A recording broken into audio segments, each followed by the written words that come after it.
everyone, it's Ria. I'm super excited to show you how to create this glowing bridal makeup look on the gorgeous Ella.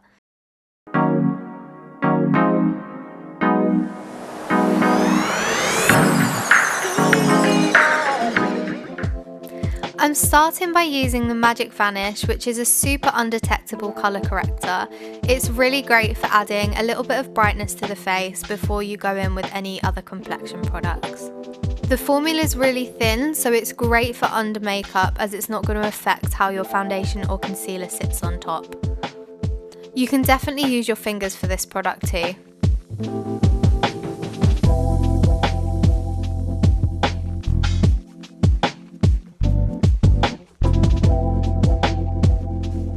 I'm now using the Beautiful Skin foundation, which is a super glowy, medium coverage foundation, perfect for a wedding day. It's 16-hour wear and I'm using a shade slightly darker to Ella's natural skin tone as she's got fake tan on her body, so I want to make sure her face and body match perfectly. I'm using the Hollywood complexion brush, first of all swiping the foundation onto the skin, and then once it's on and I can see where I want to add coverage, I'll use patting motions to build up. Generally on your wedding day you'll have lots of pictures taken, so it's really important to take your time with complexion so it looks as perfected as possible.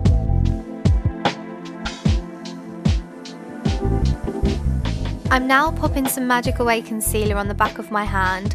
I like to do this rather than going in with the sponge as I don't want to lift any product underneath. I like to use a slightly lighter shade as I like to brighten up the complexion, especially if I've gone in with a slightly warmer foundation. I like to place the concealer on with the smaller end of the Hollywood complexion brush and then use the bigger end, which I used for foundation, to really blend the two together.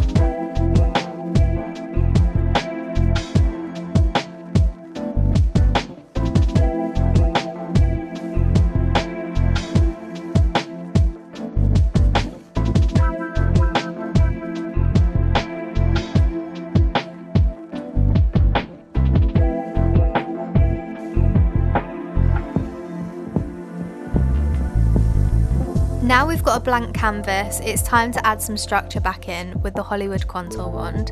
This is an amazing product as it's a gel formula, so it blends really easily and quickly into the skin, but sets down so you won't get any movement throughout the day. I like to place it on with the sponge as it's super precise, and then I'll use the bigger end of the Hollywood complexion brush, again with the foundation on, to blend it into the skin. I like to use patting motions to make sure I don't move any of the foundation underneath, and I'll only buff the product in under the jaw. I'll always place the product slightly higher than the natural cheekbone hollow, as this will give a really nice lift to the face and looks amazing in photos.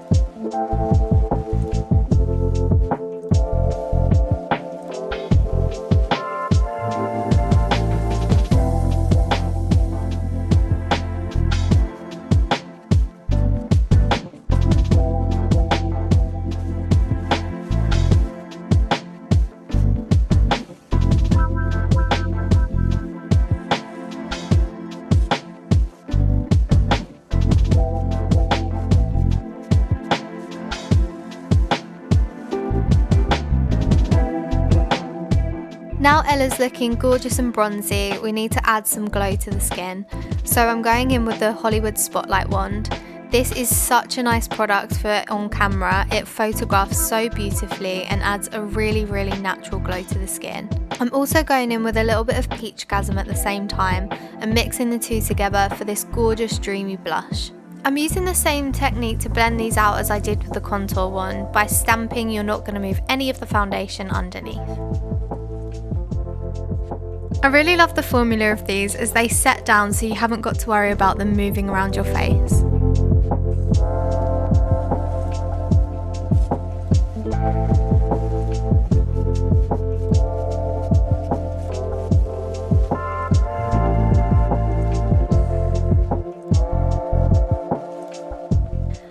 I'm using the Brow Cheat pencil because it's super thin and can mimic individual hair strokes really easily.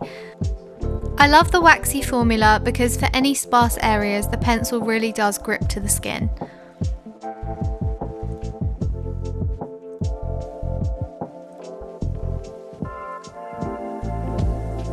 I like to follow the natural shape of the brow while elevating the end to give a nice lift to the eye.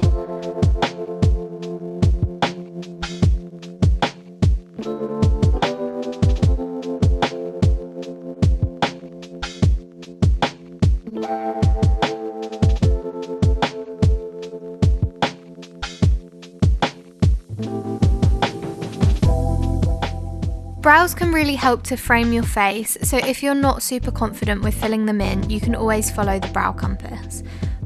Follow from your nose up to the start of your brow, the edge of the nose through your pupil to the arch, and the edge of the nose to the edge of the eye to the end of your brow. Whether you want a straighter brow or more of an arched brow, you can still get a really good proportion by using this technique. I'm using a really light hand while filling in Ella's brows as I want them to look as natural as possible. I always draw in with the pencil and then brush through with the spoolie to disperse any build-up of product.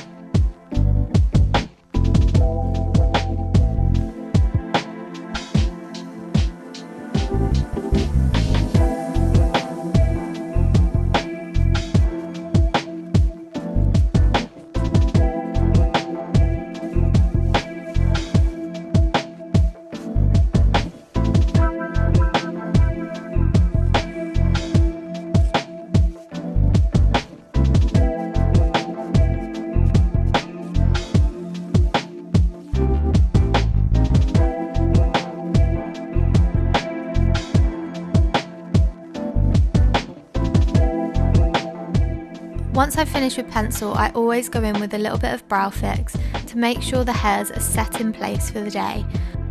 I use an upward brushing technique to keep the brows nice and fluffy. As this is kind of a spring-summer look, I wanted to add a few freckles, so I did this by taking foxy brown lip cheat and dotting these over Ella's face. I then used my finger to press them in and take off any excess product. I think the key with drawing in freckles is to be as imprecise as possible, as this gives a more natural look.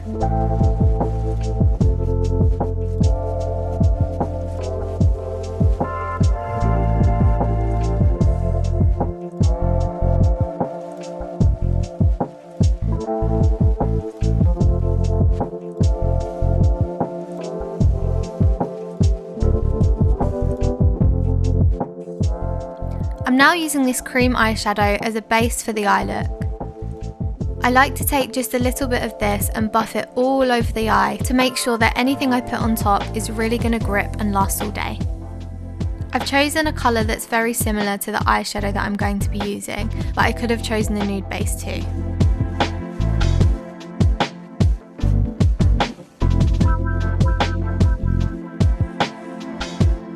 I'm now taking the lightest shade in the palette, which is the prime shade, and popping this into the inner corner, under the brow, and anywhere I want to give a little bit of a highlight.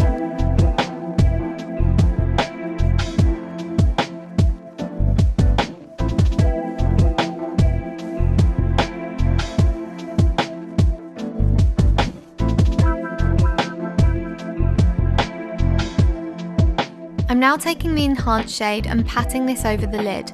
Where the cream is underneath, it's really going to intensify the shadow.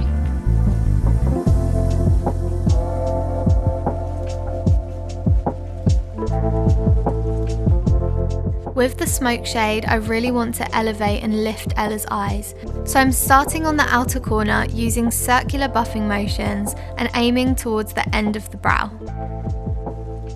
I'm using a really light hand to make sure that the shadow's really nicely blended, and once I've done the outer corner, I'll bring the brush into the socket.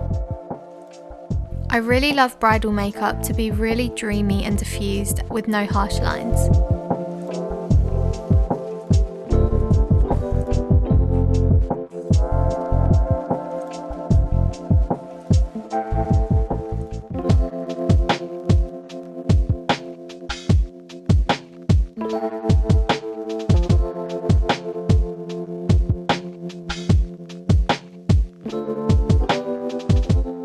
I'm now taking a smaller brush with the Enhance and Smoke shades and buffing these underneath the eye. A lot of people are scared to put shadow underneath the eye, but it really helps to open up the eye and make them look bigger and brighter.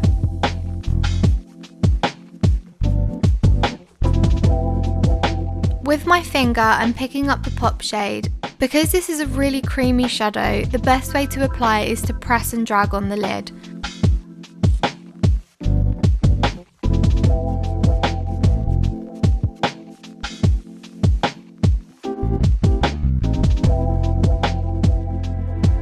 I really love using a powder pencil when I'm doing liner for brides. It's a really soft way of creating a wing without it looking harsh.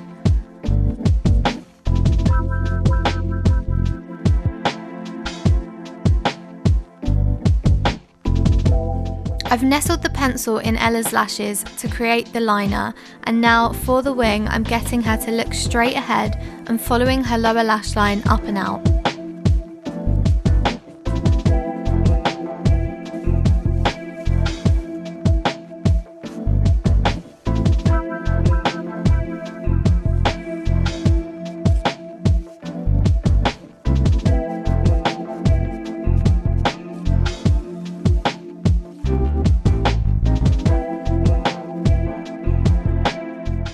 I'm now taking my eyeliner brush and just softening the edges to create a really dreamy, soft look.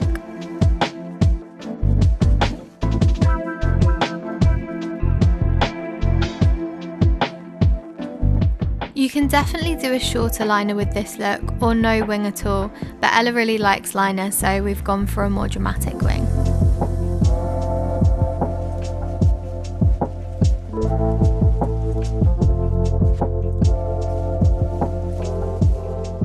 Eyeliner is always super important to do with the eyes open, as your eye shape completely changes when they're closed. So if you do the liner while your eyes are closed and then open, it's never going to look the same.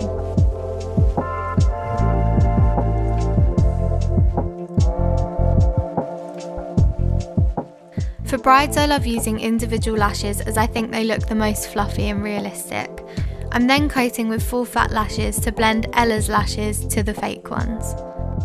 It's so important for your makeup to last on your wedding day, so I always set with airbrush powder, my absolute go-to for brides. Ella isn't particularly oily, so I only set her T-zone.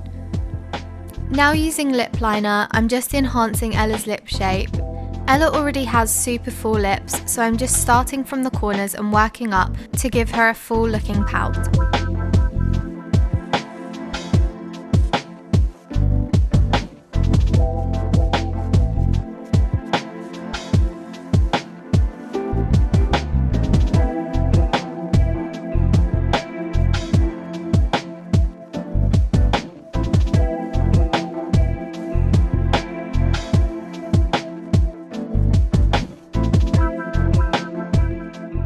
I'm colouring in all of the lip because the liner's super waxy, so anything we put on top will last a lot longer.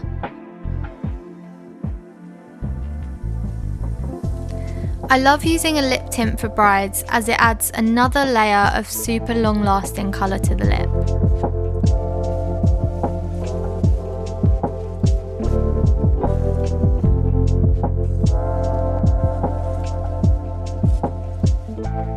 Instead of using a lipstick, we're using the Hyaluronic Happy Kiss as it's a super nourishing, hydrating lip colour. It still gives the colour intensity of a lipstick but keeps the lips looking super juicy and nourished.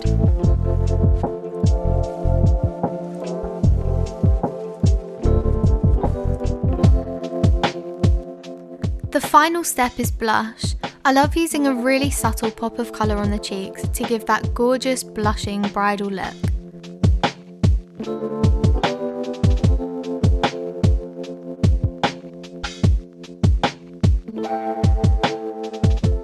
This is the finished look. I hope you love it, and if you have any questions, please leave me a comment and I'll get back to you.